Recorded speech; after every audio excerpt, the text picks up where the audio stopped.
안녕하세요. 여러분과 한 학기 동안 인간 행동과 사회 환경을 공부하게 되는 이정아입니다. 네, 우리가 4주차 수업까지는 영상과 또 이제 PPT에 녹음된 걸로 같이 공부를 했는데요. 이제 5강부터는 5주차부터는 여러분과 제가 함께 공부를 하려고 이 시간에 목소리로나마 인사를 드립니다. 1주차에서 OT 자료에서 유튜브 영상으로 제 얼굴 보셨죠? 네, 이제 5주차부터는 이제 함께 좀 공부를 해보도록 하겠습니다. 우리가 4주차까지는 이제 공부를 같이, 영상을 보시면서 하셨고요. 이제 5주차는 인지 이론이에요. 인지라는 것은 내가 그 부분을 인지하지 못했어. 뭐 이렇게 말을 할 때 우리 인지라는 말을 많이 씁니다. 일반적인 사고 능력을 의미하는 건데요.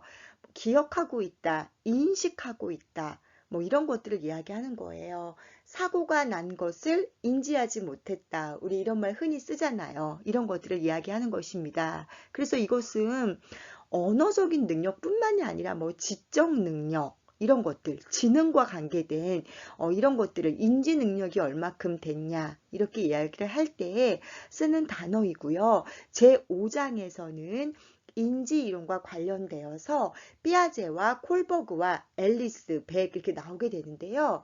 어, 너무 내용이 많은 관계로 이제 두 개로 나누어서 하려고 합니다. 이 시간에는 피아제의 인지 발달 이론과 콜버그의 도덕성 발달 이론에 대해서 같이 공부를 할 거고요. 5장 두 번째 시간에서 앨리스와 백의 인지 이론에 대해서 같이 공부를 해보도록 하겠습니다. 자, 그러면은 네, 피아제에 대해서 한번 넘어가 볼게요. 피아제의 인지 발달 이론입니다. 여러분들 유아, 영화 관련된 기관들 혹은 뭐 유아나 영화 관련된 책 이런 거 뭐 교구, 놀이기구에서 삐아제라는 이름 많이 들어보셨을 거예요. 뭐 삐아제, 몬테소리 이런 거 한참 이것들이 붐을 이루었던 시대가 있었습니다. 그만큼 삐아제는 유아라든가 아동 발달에 있어서 빼놓을 수 없는 사람이죠. 그럼 삐아제가 어떤 사람인지 잠깐 한번 살펴보고 넘어갈게요. 삐아제는 스위스의 철학자예요. 그리고 발달 심리학자여서 10살 때 백색종 참새에 관한 논문을 발표했대요. 네, 사실 논문은 뭐 대학원 박사과정 가고 석사과정 가야 쓰기 때문에 빨라야 20대 중반, 후반, 아니면 보통 30대 때 하는 게 논문인데 10살 때 이렇게 했다는 걸 보니까 네, 천재가 맞는 것 같아요. 이제 이래서 삐아제는 비내 연구소에서 아동용 지능 검사를 만드는 과정에 참여했다고 합니다. 이제 그 전까지는 유아는 어떤 뭐 성인의 축소판이다.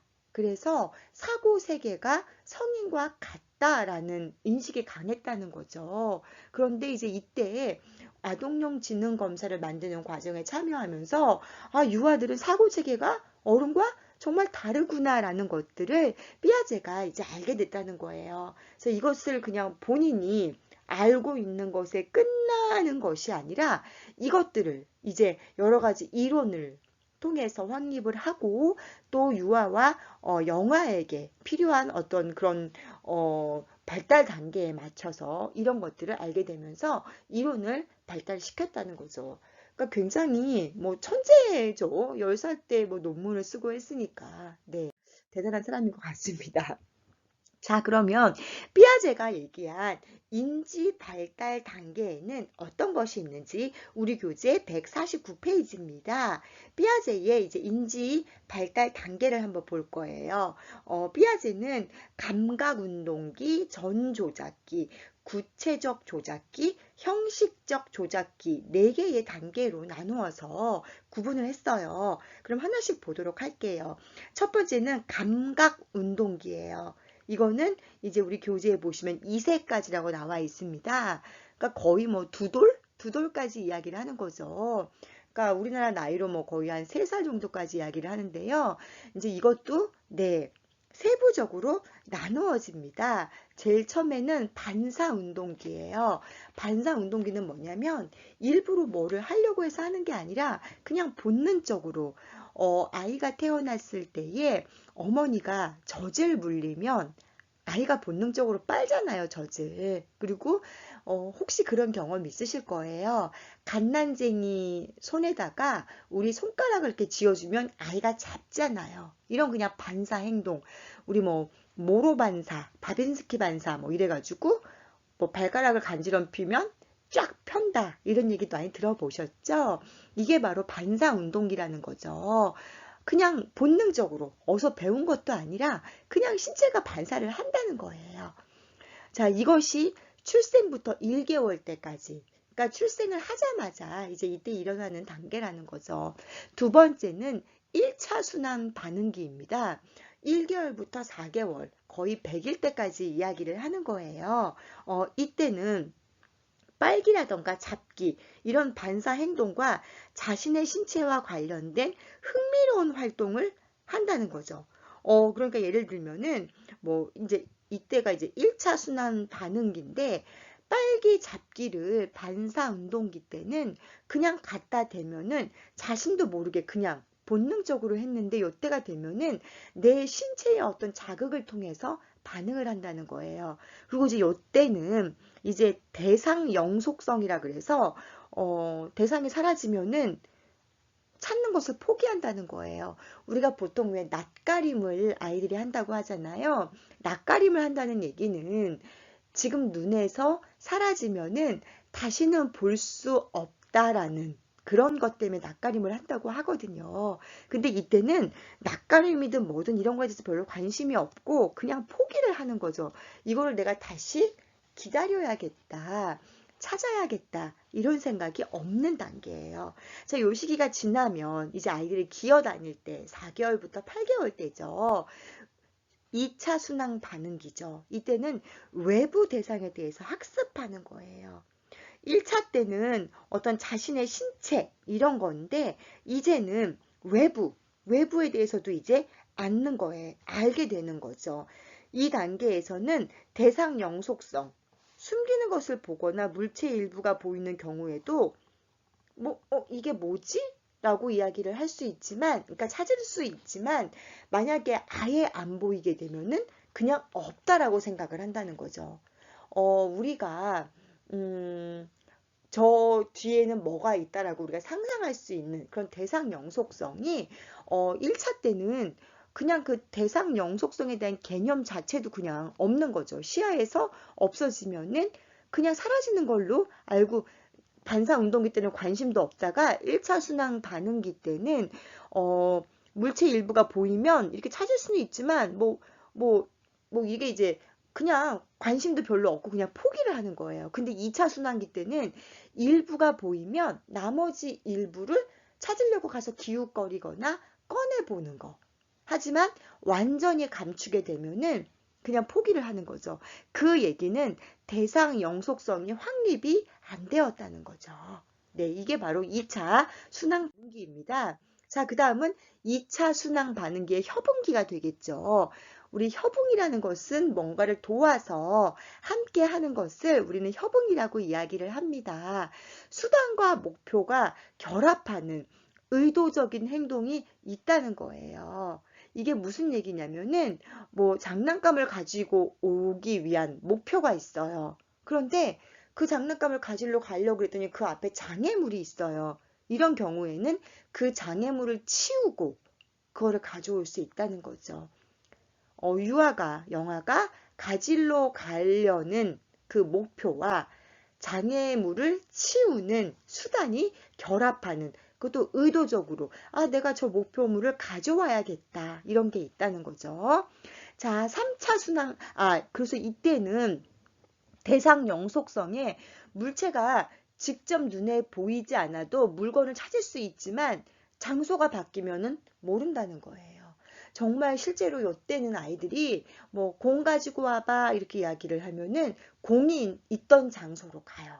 늘 있던 장소로. 그런데 만약에 그 장소에 공이 없다 그러면 찾지를 못하죠. 조금 더 지나게 되면은 이 장소에는 없지만 그럼 어디에 있지라고 찾을 수가 있어요. 그런데 요때는 2차 순환 반응기 협응기 12개월 때까지는 늘 있던 장소만 알 수 있다는 거죠. 자, 그 다음은 18개월까지 3차 순환 반응기입니다. 유아는 문제 해결이나 흥미로운 결과를 위해 적극적이고 시행착오적인 탐색을 한다는 거예요. 2차 순환 반응기 협응기 때는 눈에 보이는 거, 원래 있던 장소, 이렇게 뭔가 정답이 정해져 있던 곳에서만 뭔가 반응을 보이는데, 이때 3차 순환 반응기가 되면은 새로운 행동을 시도해 보인다는 거죠. 뭐 예를 들면은 유아가 지금 우리 교재에 나온 내용을 바탕으로 하면 유아가 보는 앞에서 물건을 숨겨요. 그러면은 그게 어디 있는지 찾을 수 있어요. 그런데 보지 않는 곳에서 숨기게 되면 찾지 못한다는 거죠. 네, 이때는 어쨌든 2살까지는 감각 운동기이기 때문에 뭘 생각하고 고민하고 이게 아직 발달이 안 된 단계예요. 거의 본능에 의해서 움직이는 그런 단계라고 보시면 되겠습니다. 네, 그 다음은 이제 내적 표상기입니다. 24개월까지. 즉, 어떤 감각 운동기의 마지막 단계가 되겠죠. 유아가 이때는 생각을 조금 하고 있는 거예요. 예를 들면은 무언가를 하려고 할 때 과거에 그것 때문에 혼났던 경험이 있으면은 그걸 만지려고 하면서 엄마가 나를 보고 있나 안 보고 있나 이런 것들. 눈앞에 사람이나 사물이 없더라도 생각해서 그릴 수가 있어요. 물론 우리가 볼 때는 전혀 닮지 않았어요. 그런데 네, 이상한 지렁이를 그려놓고 유아는 공룡이라고 이야기를 해요. 우리가 볼 때는 전혀 닮지 않았어요. 그런데 유아는 공룡을 상상하고 그린 거예요, 그게. 그러니까 우리 이게 무슨 공룡이니 이렇게 얘기하시면 네, 안 되겠죠. 저희 조카가 요때 내적 표상기 때 그런 얘기를 하더라고요. 자기는 수박이 되고 싶대요, 자라서. 수박을 좋아했어요, 조카가. 그래서 수박이 되고 싶다고 이렇게 크고 뭐 이렇게 이제 24개월 때 그런 얘기를 한 적이 있었는데 이제 본인은 수박을 상상하면서 이야기를 하는 거예요. 당장 지금 내 눈에 보이지 않더라도 상상할 수 있다는 거죠. 그래서 우리 교재 151페이지의 가장 마지막 지줄을 보시면은 대상 영속성은 보이지 않게 물건을 이동하여도 찾을 수 있다는 거죠. 두리번 거리면서 아까 이야기했죠.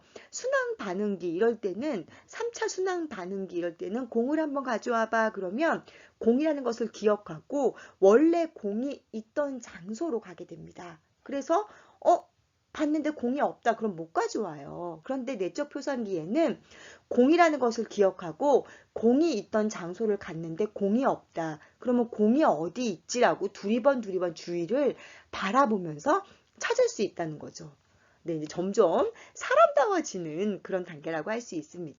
자, 이제 그 다음은 이 지금까지 한 내용을 한 장의 표로 정리한 거예요. 우리 교재 152페이지에 있는 내용인데 한번 볼게요.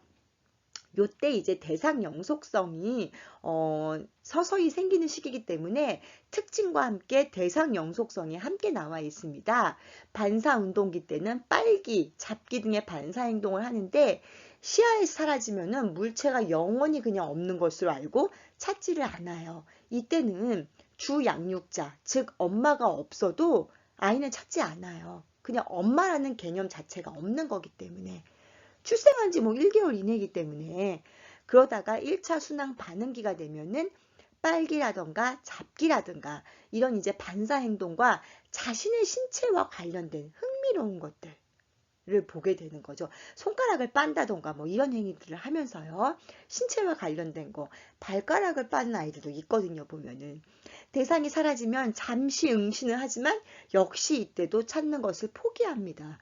보통 이제 우리가 낯가림 같은 경우도 빠른 친구들은 이제 100일이 지나면 보통 이제 한 4개월, 5개월부터 시작하는 친구도 있어요. 대부분 돌 가까이 와서 시작을 하지만 이제 요때는 대상 영속성이 없기 때문에 사라지면 어디 갔지? 하지만 그걸 굳이 이게 왜 없지라고 찾으려고 하지 않는다는 거예요. 2차 순환 반응기입니다. 외부 대상에 대해서 학습하며 흥미로운 활동을 즐기며 반복한다고 나와 있죠. 숨기는 것을 보거나 물체 일부가 보이면 찾을 수 있지만 완전히 보이면 찾지 않는다고 이야기를 했어요. 다른 얘기로 하면은 요때는 이제 대상 영속성이 이제 확립이 안 된 시기예요. 그래서 방금도 말씀을 드렸지만 낯가림이 빠른 친구들은 요 시기에 시작을 하는 친구도 있긴 있어요. 일부에서는. 근데 이제 그게 아닌 경우는 완전히 보이지 않으면 찾지 않는다는 거죠. 네, 이제 2차 순환 반응기, 협응기에는 수단과 목표. 제가 아까 말씀드린 대로 물건을 가지러 갈 때 장애물을 치울 수 있다는 거. 직접 눈에 보이지 않는 물체도 찾을 수 있지만 늘 놓던 위치가 바뀌게 되면 찾지 못한다는 거. 2차 순환 반응기 협응기입니다. 이때가 바로 자, 그 다음에 3차 순환 반응기는 문제 해결이나 흥미로운 결과를 위해 적극적이고 시행착오적인 탐색을 할 수 있다는 거죠. 보고 있는 동안은 찾을 수 있지만 보이지 않게 했을 때는 과거에 이전에 있던 장소로 간다는 거예요. 몰래 숨겨놓을 때는. 내적 표상기가 되면은 보이지 않는 물건을 이동하여도 찾을 수 있다 그랬죠. 두리번 하면서 상징을 사용하고 이때는 이제 행동하기 전에 생각을 합니다. 이른 친구들은 이제 보통 요때 이제 뭐 어린이집 이런 보육기관을 가는데 이제 요때가 되면은 친구랑 뭐 다투고 이제 이런 일들이 발생을 하죠. 하면서 이제 때리면 안 되는구나. 이제 이런 것들을 얘기를 듣는 그런 시기라고 할 수 있습니다. 자, 이제 이 단계가 넘어가게 되면은 전 조작기가 됩니다. 학년 정기, 학교 들어가기 전 단계가 되는 거죠. 이때는 첫 번째로 상징적 사고가 가능하는데요. 이 단계에서 아동이 가지는 가장 명확한 특징은 언어 발달이라는 거죠.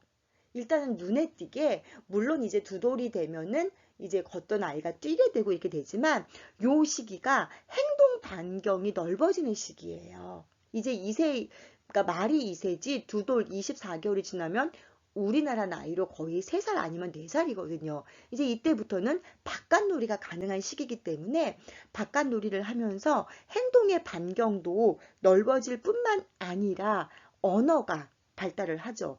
그래서 이제 요때는 뭐 상징적 사고, 자기중심적 사고, 중심화, 뭐 물알론, 요때가 바로 전조작기 시기라고 이야기를 하는데요. 우리 보통 왜 미운 말을 먼저 배운다 그러죠. 언어를 스펀지 같이 쭉 빨아들이기 때문에 욕 같은 거, 뭐 안 좋은 얘기 이런 거를 먼저 배워요. 너 미워, 싫어, 죽을래 뭐 이런 말을 먼저 배우게 됩니다. 두 번째는 중심화예요. 여기서 말하는 중심화라는 것은 사물이 갖는 단 하나의 가장 뚜렷한 특징만 보는 거죠. 그래서 요때는 이제 아이들이 그림을 그리면 예를 들면 코끼리를 그리잖아요. 그러면은 코만 되게 크게 그려요. 나머지는 뭔지를 잘 모르겠어요. 아까도 얘기했지만 자기는 공룡이라고 하는데 지렁이를 그려놨어요. 근데 코끼리를 그리게 되면은 몸이나 이런 건 되게 그냥 동그라미 하나를 그리는데 코만 길게 그려놓는 거죠. 포크레인을 그리게 되면은 포크레인은 그 흙을 이렇게 담는 그 굴착기 그 안에 그게 굉장히 특징적인 거잖아요. 나머지는 네모로 그냥 그려놓고 흙을 담는 이렇게 파는 그 굴착기 그 부분만 굉장히 강조를 하는 거죠. 중심화예요. 사물이 갖는 단 하나의 특징만, 뚜렷한 특징. 엄마를 그렸는데 엄마 목에 굉장히 요란한 목걸이가 있어요. 뭐 이런 식으로 하나만 갖는 거죠. 그렇기 때문에 이때는 뭐 역추리를 하거나 이런 게 부족하다는 거죠. 뭐 우리 지금 교재에는 어떤 내용이 나와 있냐면 반으로 나누어진 동그라미, 반원 이것이 다시 이걸 붙이면 하나의 동그라미가 될 수 있다라는 부분들을 알지 못한다고 나와 있습니다. 세 번째는 자기중심적 사고예요. 네, 성인이 되어도 아직 이런 특징을 갖는 분들 계시죠. 다른 사람의 역할과 견해에 대해서 고려할 줄 모른다는 거죠. 즉, 요 시기가 되면은 이제 사회화가 되는 과정에서 내가 갖고 싶으면 친구를 때리고 뺏어오게 되죠. 내가 기분 나쁘다고 모래놀이를 하다가 친구한테 그냥 모래를 확 뿌려버려요. 내가 이 모래를 뿌리면 친구가 기분이 나쁘다, 친구 옷에 모래가 묻는다, 이런 것을 생각할 줄 모르는 거예요. 침을 뱉는 친구도 있죠. 제가 사회생활, 첫 생활을 제가 보육에서 했는데, 네, 이때 요 시기 아이들이 바깥놀이를 해서 놀이터를 갔어요. 그런데 어떤 친구가 그네를 독점을 한 거예요. 그러니까 네, 다른 친구가 불만을 가지고 욕을 한 거예요. 야, 무슨 새끼야! 이렇게 욕을 딱 했어요. 그래서 제가 그거 보고 너 지금 뭐라 그랬니? 이게 욕을 하니까 물었는데 가만히 있어요, 이 친구가. 그래서 너 지금 뭐라 그랬어요? 물어봤더니 조그맣게 했는데요. 이렇게 얘기를 하더라고요. 물론 조그맣게도 안 했어요. 다 들릴 만큼. 놀이터가 떠나갈 만큼 크게 이야기를 하긴 했지만 자기 생각에는 이게 혼날 일인지 몰랐던 거예요. 다만 선생님이 너 지금 뭐라 그랬니라고 얘기를 하니까 아, 이게 혼나는 거였구나라고 그때 생각을 하는 거죠. 네 번째는 물알론입니다. 세상에 있는 모든 것들이 살아있다고 생각하는 거예요. 저는 전 조작기에 우리 아이들의 특징이, 유아들의 특징이 많은 게 있지만 저는 제 개인적으로 이 물알론이 가장 매력적인 것 같아요. 정말 유아기 때만 가질 수 있는 거잖아요. 이때는 뭐 무생물도 살아있다고 생각을 하는 거예요. 그러다 보니까 이제 저희 조카를 보니까 남자 아이인데 이렇게 레이스가 달려 있는 이렇게 부들부들한 실크로 된 베개를 되게 좋아했었거든요. 그런데 이렇게 이제 뭐 저희 이제 집에 제 베개가 그거였어요. 그러니까 저희 집에 오면은 이제 고모네 집에 오면 그 고모 베개가 너무 좋은 거예요. 그래서 항상 오면은 제 방으로 먼저 뛰어가서 침대 위에 있는 그 베개를 만지는 거죠. 근데 이렇게 말을 해요. 레이스야, 잘 있었니? 오빠가 왔어. 이렇게 말을 해요. 아마 레이스가 달려 있고 하니까 이 친구는 이게 아마 여자라고 생각을 했나 봐요. 오빠가 왔다라고 얘기를 해요. 잘 있었니? 저는 이게 유아가 갖는 많은 특징 가운데 저는 개인적으로 너무너무 매력적인 특징인 것 같아요. 이렇게 생명이 없는 것에 생명을 부여하고 살아있다고 느끼는 이런 아이들을 보면 굉장히 사랑스러운 거예요. 막 대화를 하는 거예요, 아이들하고. 아까 제가 초기에 말씀드렸죠. 과거에는 유아는 성인의 축소판이다. 그래서 성인과 같이 생각하고 이렇게 알았는데 이럴 때 봤을 때 우리 누가 베개 보고 레이스야 잘 있었니 이렇게 얘기하시는 분 안 계시잖아요. 유아들이 갖는 많은 특징 가운데 저는 이 물알론이 굉장히 저는 매력적인 특징인 것 같고 이렇게 물알론을 가지고서 말을 하는 아이들을 보면 너무너무 사랑스러워요. 제 개인적인 견해는 그렇습니다. 자, 이제 이게 지나면 구체적 조작기예요. 아, 뭔가 전 조작기보다 뭔가 조금 더 구체화가 되는구나 라고 우리 제목만 봐도 알 수 있겠죠. 이 단계의 아동은 논리적인 추리력을 가집니다. 그래서 자기 딴에는 핑계 없는 무덤이 없어요. 너 이거 왜 그랬니라고 물어보면은 나름대로 굉장한 논리를 펼쳐요. 물론 우리가 들으면 말도 안 되는 논리지만 이 아이는 다 이유가 있는 거예요. 그리고 또 말도 특히나 그 말을 잘하는 친구들은 저희 교회 아이들 보니까 7살 먹은 아이 둘이 싸우는데 나는 정말 너한테 실망했어. 이런 얘기를 하는 거예요. 나름대로 논리적인 추리력을 가지는 거죠. 하지만 그 사공 과정 역시 아동이 관찰한 사실에만 한정이 되어 있다는 거예요. 네. 그러니까 아동은 논리적으로 한다라고 나름대로는 생각을 하는데 이제 우리가 볼 때는 우물안 개구리처럼 아동의 눈에 보이는 거에 대해서만 알게 되는 거죠. 네, 이제 이때가 되면은 보존 개념을 습득합니다. 그러니까 물을 2개의 잔에 담고서 이게 어떤 게 더 많을까? 이런 것들 볼 수 있는 거. 또 이거를 절반을 먹으면 절반이 남는다. 사과 반 개를 먹으면 반 개가 남는다. 이런 어떤 보존 개념을 습득할 수 있다는 거예요. 또 이때가 되면은 이제 부분과 전체 이런 것도 알 수 있고요. 또 이제 순서 이런 거 있죠. 다음 중 그림을 순서대로 배치하세요. 이런 거 있잖아요. 보면은 그럼 아침에 해가 뜨는 장면, 학교 가는 장면, 축구하는 장면, 뭐 잠옷을 입고 침대에 누워있는 장면, 다리 보이고 뭐 이런 것들 보면서 이런 것들을 하나씩 시간의 순서에 맞게 할 수 있다는 거예요. 아까 전조작기에 비하면 굉장히 네, 좀 뭔가 논리적으로 많이 바뀌었죠. 물론 이때도 완전한 건 아니지만 이때가 되면은 자기만의 어떤 세계도 생기게 되고 본인들이 논리적으로 주장하는 추리력 같은 것도 있다는 거죠. 뭐 우리 왜 간혹가다 이런 친구들 있잖아요. 용돈을 가지고 뭘 사고 싶은 게 있는데 내일 모레가 생일이에요. 혹은 뭐 어린이날이에요. 그러면 엄마가 얼마를 줄 거고 아빠가 얼마를 줄 거고 할머니가 얼마를 줄 거니까 나는 그 돈 가지고 뭐를 사야겠다. 이게 금액이 얼마니까 이런 계산들을 우리 할 수 있잖아요. 바로 이런 추리를 할 수 있는 그 단계가 바로 이 구체적 조작기. 초등학교 고학년 정도까지 단계를 이야기하는 것이다. 자, 이때가 지나면 형식적 조작기예요.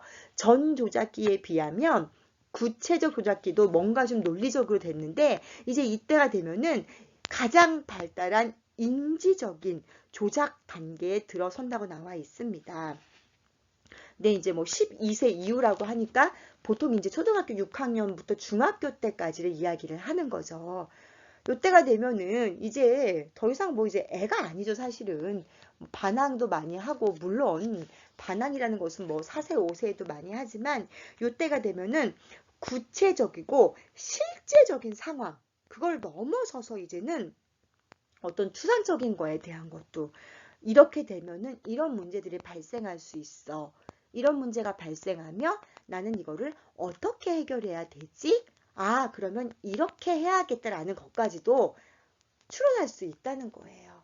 그렇기 때문에 이때가 되면은 왜 간혹 그거 나오잖아요. 무슨 잘못을 했는데 이 잘못을 벌리게 되면은 이렇게 해야지라는 대책까지도 세워놓는 거. 이게 바로 형식적 조작기에 가질 수 있는 거죠. 또한 추상적인 언어를 통해서 교육이 비로소 가능해지는 단계라고 할 수 있어요. 눈에 보이지 않는 그런 거에 대해서도 민주주의의 이런 거. 민주주의가 눈에 보이지는 않잖아요. 이런 어떤 거에 대해서도 학습할 수 있는 네, 여러분 중학교 때 배우신 기억나시죠? 민주주의의 뭐 이런 것들. 초등학교 때까지는 그래도 뭔가 딱 눈에 보이고 대상이 보이는 그런 내용들이 많이 있는데 이때가 되면은 추상적인 언어로 이게 이제 가능하다는 거죠. 그래서 삐아제는 이렇게 유아의 발달 단계를 이렇게 나누었다는 거예요. 어때요? 여러분 어린 시절을 보시던가 혹은 주변에서 보시게 되면은 공감을 갈 수 있는 내용인가요? 네, 제가 봤을 때 뭐 다는 아니지만 어느 정도는 주변에서 이제 교회 아이들이나 그 조카를 봤을 때에 아, 이런 단계였기 때문에 아이들이 이랬겠구나라고 생각할 수 있는 부분들이 네, 많이 있는 것 같습니다. 여기까지 해서 이제 삐아제는 마치고요. 그 다음에 이제 콜버그의 도덕성 발달 이론이에요. 우리 제목에서 보면 벌써 무슨 얘기인지 알 수 있겠죠. 도덕성이 발달하는 거. 우리 뭐 도덕적인 사람은 되게 올바르고 남에게 피해를 안 주고 뭐 착하고 우리 이런 의미가 있잖아요. 그런 관점에서 봤을 때에 이 도덕성도 그냥 생기는 게 아니다. 우리 영화가 발달을 하면서 유아가 단계가 되고 이렇게 되는 것처럼 도덕성도 그렇게 인지처럼 한다는 거죠. 자, 그럼 우리 또 콜버그도 한번 볼게요. 네, 콜버그는 뉴욕에서 태어났어요. 부모는 부유한 실업가였는데요.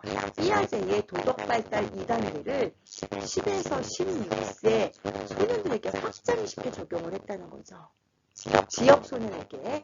그 다음에 이제 하버드 대학 안에서 도덕교육 연구 센터를 네, 설립했다는 거죠. 그래서 뭐 콜버그를 보면은 시카고 대학에 입학하여서 2년 만에 대학을 졸업하고 또 뭐 심리학을 대학원에서 공부를 하고 이렇게 굉장히 콜버그도 네, 똑똑한 사람이었던 거죠. 이렇게 삐아제나 콜버그처럼 뭔가 이론을 아마 내려면 굉장히 공부를 열심히 해야 되는 것 같아요. 네, 우리도 한번 열심히 네, 공부를 한번 해보도록 하겠습니다. 자, 도덕성 발달 이론은 지금 이 내용은요, 우리 교재 156페이지에 나와 있는 제가 표를 그대로 옮긴 거예요.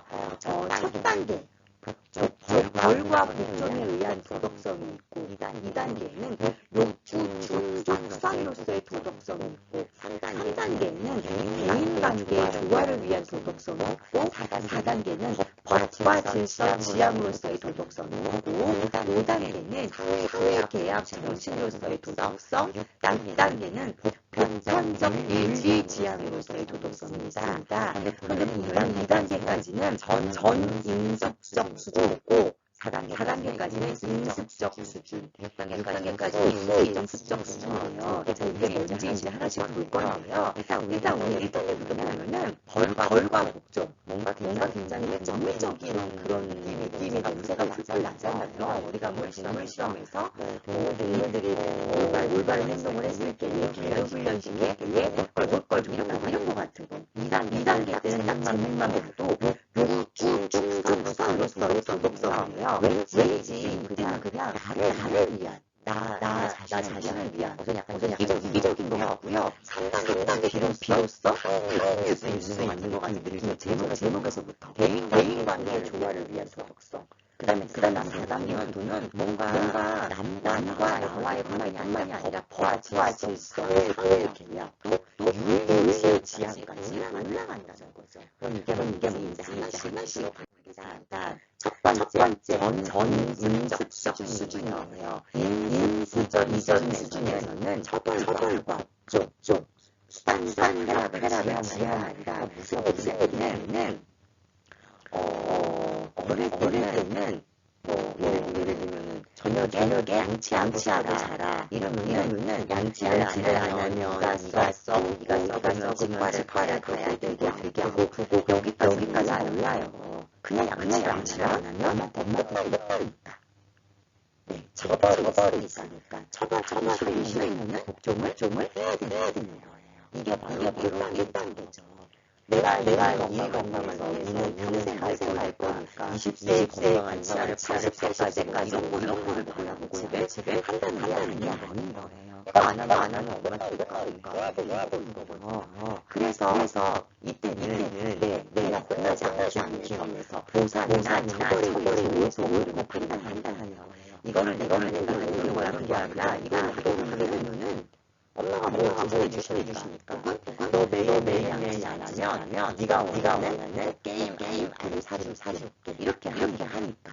자, 2단계는 욕구 추구적 수단으로서의 도덕성이에요. 자신에게 이익이 있을 때를 따르고 보상받을 일을 하고 처벌받을 일들을 피한다는 거죠. 얘는 이런 거죠. 내가 싫으면 그러면 거스름 너한테 줄게. 뭐 이런 것들. 뭔가 보상이 없어. 안 하려고 때 이거를 뭔가 보상을 주죠. 제가 지금 긍정적인 이야기를 하는데 내가 싫을 거는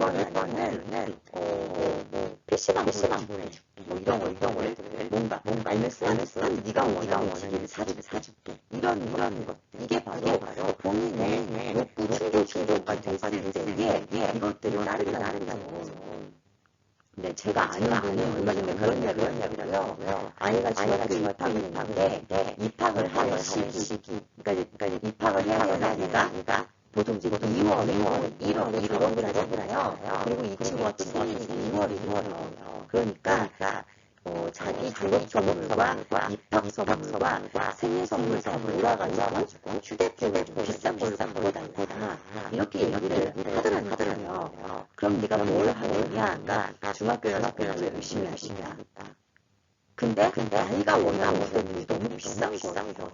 그래서 그거는 안 된다. 그 안에다 그래 하자. 그럼 나는 열심히 안 하겠다. 바로 이런 거죠. 자기에게 이익이 있을 때 11세 수준이니까 이제 한 13세까지 이야기를 하는데 바로 보상받을 일을 따르고 보상받지 못할 처벌받을 것들을 피하고 이런 것들을 판단하는 단계가 바로 2단 욕구 충족 서로서의 도덕성입니다. 그러니까 이때는 옳고 그르고 혹은 윤리적인 점에서 내가 이걸 해야 되겠다 모른다는 거예요. 혹은 부모님 설거지를 도와드린다 이런 것도 우리 엄마가 맞벌이를 하시니까 그게 힘들 거야. 내가 도와드려야지. 이게 아니라는 거예요. 설거지를 도와드리면 게임을 1시간 자유롭게 할 수 있겠다. 이런 것들 아니라는 거. 자, 그 다음은 인습적 수준입니다. 이전 수준에서보다 타인의 입장을 잘 이해하며 다른 사람의 승인을 얻기 위해 또는 사회적 질서 유지를 위해서 규칙과 규범을 따르고자 한다는 거죠. 자, 이제 3단계는 대인관계 조화를 위한 도덕성이에요. 1단계, 2단계 때는 뭔가 나를 위해서 나에게 어떤 보상이 따라야지만 내가 그 행동을 하고 나에게 보상이 따르지 않으면 그 행동을 하지 않는 뭔가 이런 게 보였는데 3단계에서는 나 이것뿐만이 아니라 사회적인 인정. 이때 얘기하는 사회적인 인정은 뭐 거창한 게 아니라 어머 저 집에는 참 착해. 어머 저 집에는 참 공부를 열심히 해. 이런 얘기를 듣고 싶어 한다는 거죠. 주변 사람들의 어떤 그런 얘기를 위해서. 그래서 자기 중심적인 그 생각을 탈피한다는 거예요. 뭔가 좀 타인의 어떤 의식들을 인식하면서 사회적인 인정 이런 것들에 관심을 갖는다는 거죠. 이제 여기서 지나가게 되면은 법과 질서의 지향으로서의 도덕성이에요. 이때는 뭐냐? 사회적인 인정도 중요하지만 사회에서 통념적으로 얘기하는 어떤 법 같은 것을 따라야 되는구나. 공동체에서 어떤 규칙을 정하면 해야 되는구나라는 것을 알게 된다는 거예요. 이때가 바로 이제 성인기가 되는 거죠. 뭐 예를 들면은 내가 기분이 나빠도 함부로 때리면 안 되는 거고 공중도덕을 지켜야 되는 거고 네, 이런 법들을 지켜야 되는 거. 이것들을 그냥 누가 인정해주고 인정해주지 않아도 대한민국 시민으로서 지켜야 된다. 이것들을 이제 알게 된다는 거예요. 네, 이제 정말 사람이 성숙했구나 이게 느껴지시죠? 2단계가 지나시게 되면은 후인습적 수준입니다. 보편적인 도덕 원리를 이끌어내고 이에 근거하여 도덕적인 딜레마를 해결해 나가는 수준이에요. 사회 계약으로서의 도덕성, 사회 질서를 유지하기 위해 법과 규칙은 준수되어야만 하지만 그 법과 규칙은 바뀔 수 있다라고 생각된다는 거죠. 그러니까 무슨 얘기냐면은 그 전에 우리는 법과 질서의 지향으로 도덕성을 배웠어요. 근데 이제 이걸 떠나서 어쨌든 사회에 있는 제도고 싫어도 지켜야 되는 거야. 마땅히. 아니 왜 이렇게 하지 이해가 안 되지만 지금까지 관습에 의해서 그렇게 해왔기 때문에 이것은 따르는 게 마땅해. 이것을 따르지 않는다는 거는 말도 안 되는 거야 라고 생각을 하면서 이거를 따라간다는 거예요. 그렇지만 그 법이 한 번 규칙이 영원하지 않다는 거죠. 바뀔 수 있다. 또 그 바뀌어야 되는 그 의견을 제시할 수 있다는 거예요. 내가 볼 때 이 법은 잘못된 것 같아. 이 법은 이렇게 돼야 되는 것 같아 라고 이야기할 수도 있다는 거죠. 네, 이제 마지막 6단계가 되면은 보편적 윤리 지향으로서의 도덕성이에요. 이때는 이제 법은 강제성이 있잖아요. 예를 들면은 지나가는 어르신이 무거운 짐을 짓고서 계단을 힘들게 올라가고 계세요. 그러면은 그거를 들어주지 않았다고 해서 법에 저촉을 받는 건 아니잖아요.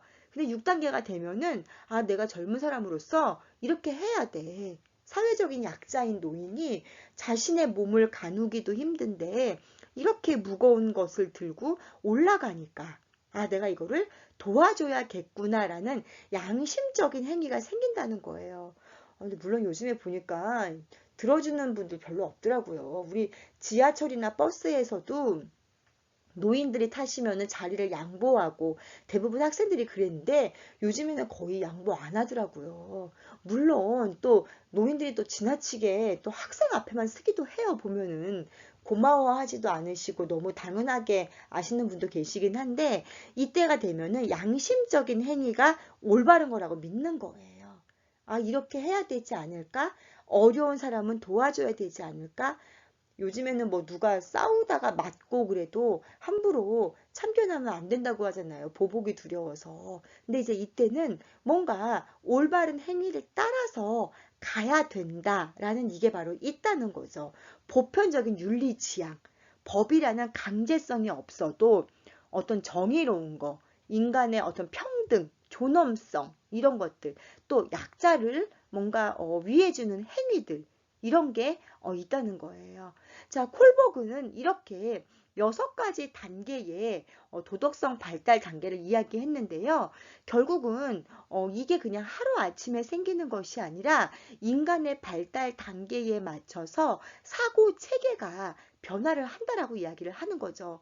그러다 보니까 이게 이제 변하는데 하나하나 변할 때마다 조금 더 체계화가 되고 더 광범위해지고 좀 더 성숙해지고 또 추상적인 사고까지도 할 수 있다는 거예요.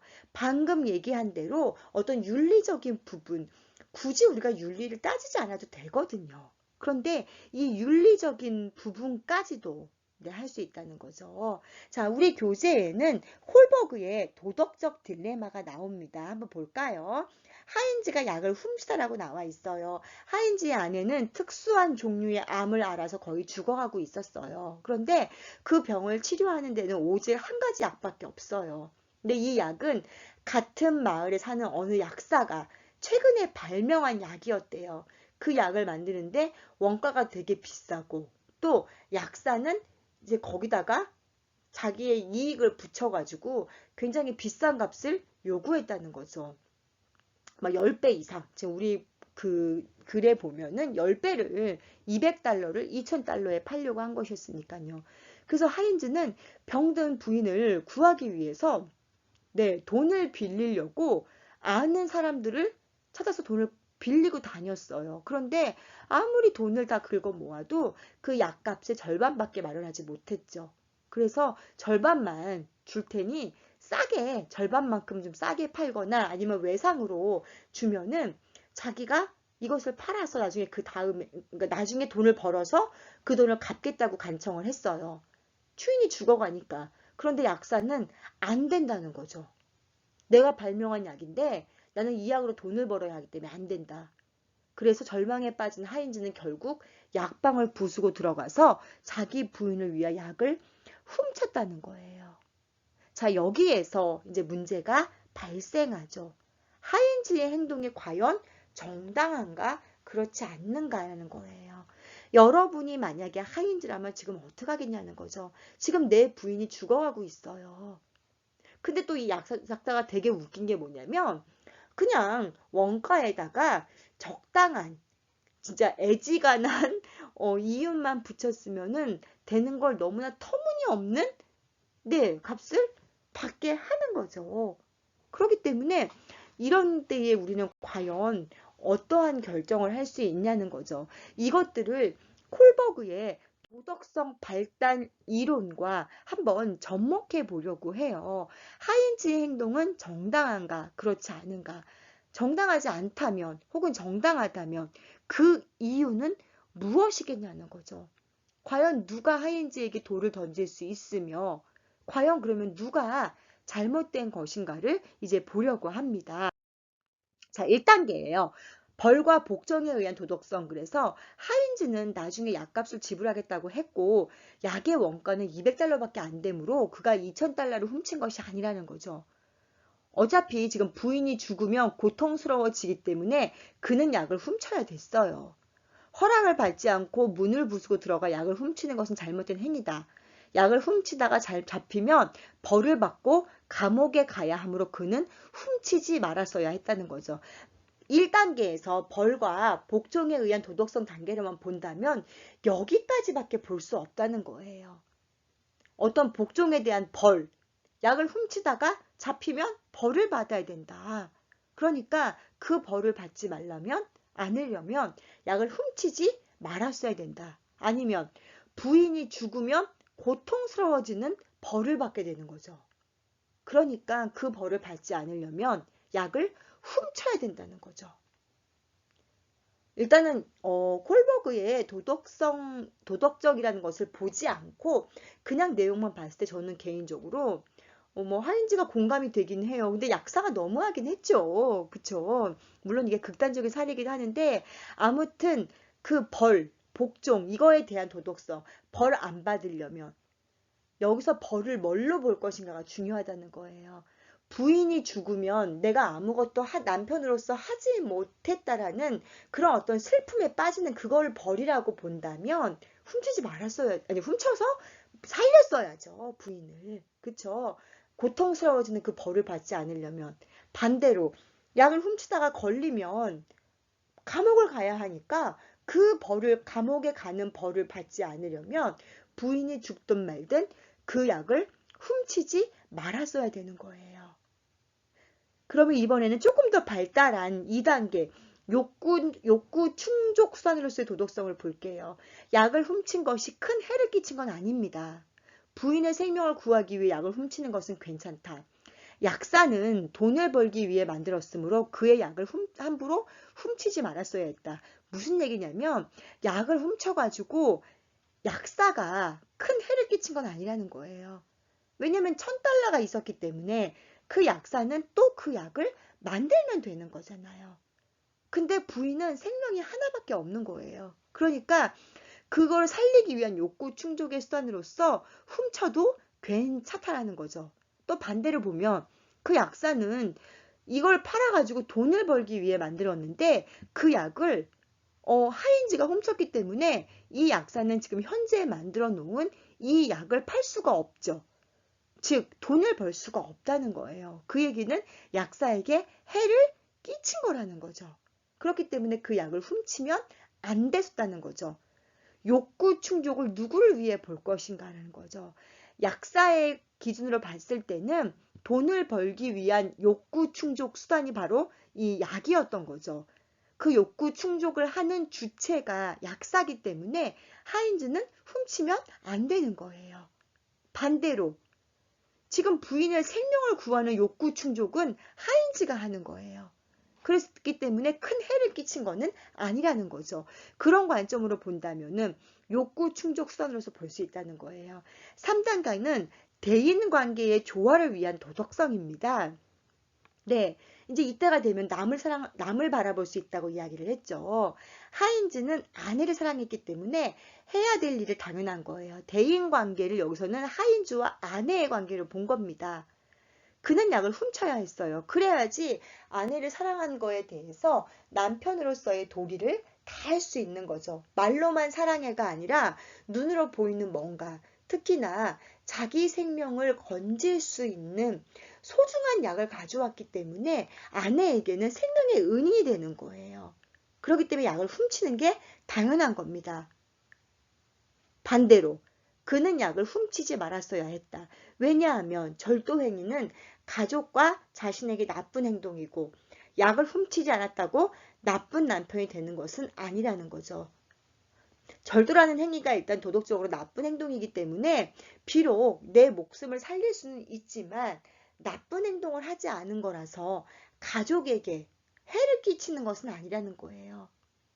그래서 아내도 굳이 약을 훔쳐오지 않았다고 해서 이거 가지고 아내와의 관계가 나빠지지 않을 거라는 거죠. 무슨 얘기인지 아시겠죠? 그리고 여기에는 나와 있지 않지만 저는 하나를 더 추가한다면 반대의 관점에서 봤을 때 하인즈는 이 약을 훔침으로 인해서 약사와의 관계가 안 좋아졌겠죠.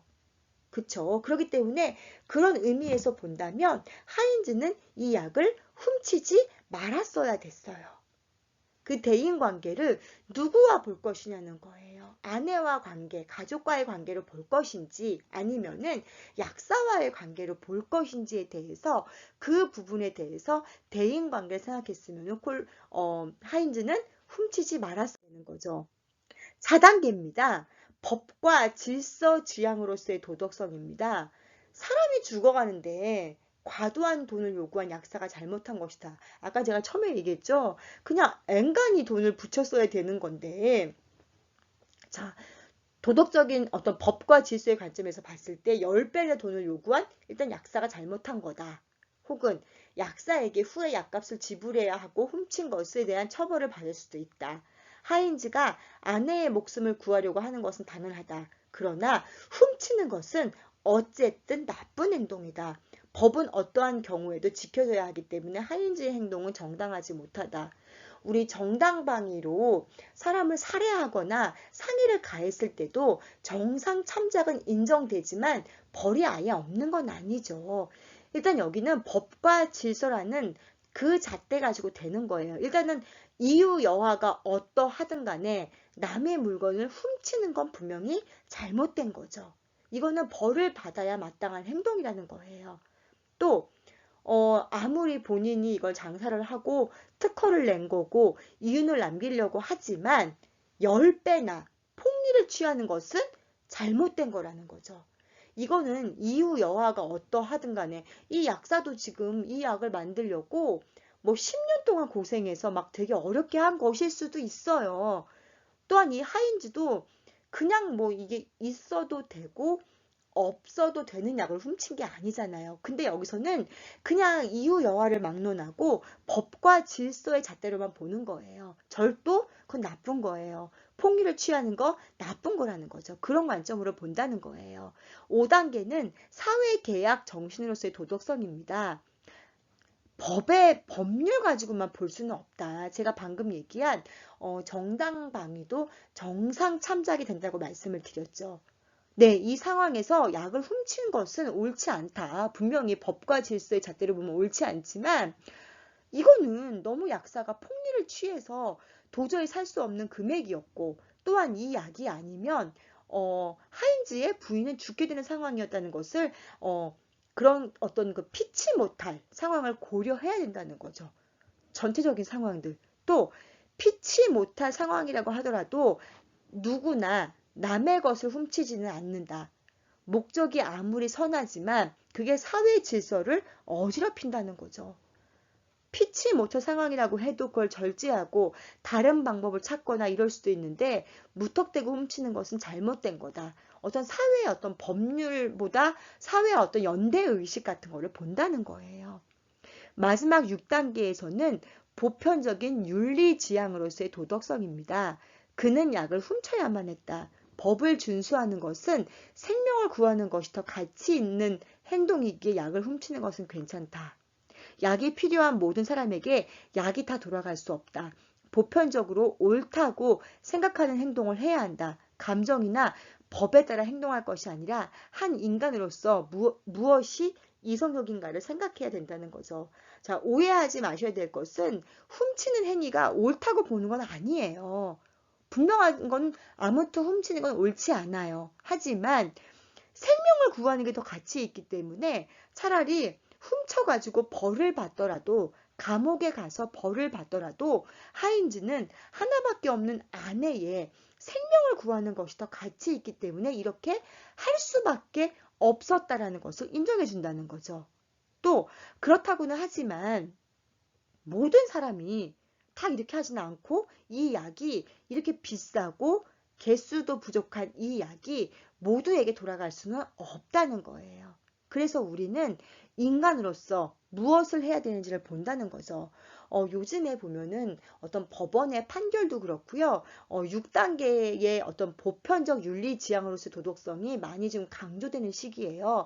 과거에는 4단계, 5단계가 굉장히 강했는데 요즘에 어떤 성인지적 감수성 혹은 뭐 젠더적 관점 이래가지고 보편적 윤리 지향성 어떤 법도 중요하지만 그 법 위에 있는 생명의 존엄성 혹은 인간 존중에 대한 개념도 굉장히 많아진다는 거죠. 네, 이 콜버그의 도덕성 발달 이론을 공부하다 보니까 네, 좀 생각이 많아지는 것 같아요. 이만큼 이 도덕적인 부분도 인간의 발달 단계에 맞게 더 나아진다고 콜버그는 이야기를 하고 있습니다. 그래서 어린 아이가 어릴 때는 자기밖에 모르고 본인 마음에 안 들으며 그냥 주먹으로 때리고 뺏어오고 이렇게 하지만 점점 자라면서 아, 때리면 안 되는 거야. 혹은 말로 타협하는 거야. 이런 것들을 배울 수 있다는 거예요. 어떻게 이해가 되시나요? 네, 우리 단톡방을 통해 소통하고 있으니까 공부하시다가 이해가 안 되시는 부분은 네, 질문을 남겨주시면 제가 또 추가적으로 설명을 드리도록 하겠습니다. 여기까지 5단계 인지 발달 이론의 1번을 할 거고요. 다음 시간에는 네, 5주차 이제 2장이에요. 우리 3번 앨리스와 베개 이론에 대해서 같이 공부를 하겠습니다. 조금 분량이 많았는데요. 공부하시다가 어려우신 부분은 언제라도 단톡방에 글을 남겨주시면은 함께 소통하도록 하겠습니다. 여러분 수고 많으셨고요. 저는 앨리스와 베개 인지 이론에서 다시 인사를 드리겠습니다. 여러분 감사합니다.